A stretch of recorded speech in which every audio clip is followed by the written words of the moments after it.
Okay, this is a 1923 Vega Tubaphone guitar banjo. So this is, a banjo with a guitar neck on it. And guitar banjos have been popular for since the 1920s. And they're still in production today by some companies. And they've been used for a variety of music, everything from country music, like Don Edwards, to jazz, like the great Johnny St. Cyr, who was one of the most famous guitar banjo players.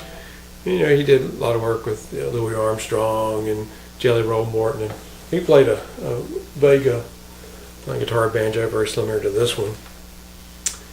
But you can play rock and roll and play any kind of music on them. But it doesn't have the sustain of a guitar. It has a very different tone. It's a kind of a staccato, bright, really dynamic sound, and you can get crazy loud. I mean, guitar banjo can almost drive you out of the room if you dig in.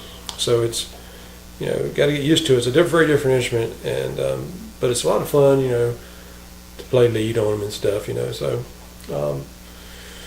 this particular instrument has a head that's 11 3/4 across, and the scale length is 25 inches. The neck is about a little over 1 3/4, say 1 13/16 wide here at the nut. But the fretboard is flat. It's doesn't have any radius like like a lot of guitars do. It's flat, which is kind of typical of a banjo. But it has a nice kind of a soft, low profile C shape. So it's a very fast neck. It feels good when you're playing it. The tuners are these 4-to-1 ratio planetary tuners, which work well. This one has what is called a close, tight-fitting pie plate resonator on the back, and it's held on with just one screw, so it's easy to take it on and off. And I actually kind of prefer the tone of this banjo with the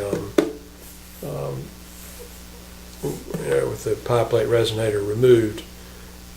But with this resonator in place, it's a little brighter sounding and maybe a tad more articulate. But without the pie plate, it's kind of warm, a little bit warmer sounding, and I think it's a tad louder too. But kind of gives you variety there if you want to mess with it. There are 30 hooks around the edge here, and a 1/2 inch rim. And again, I said it's a tubaphone, so it has a tubaphone tone ring, which is a very powerful, loud kind of tone ring. Anyway, I will play it with and without the pie plate resonator, so you get some idea of what it sounds like. So if you just want to damp some chords,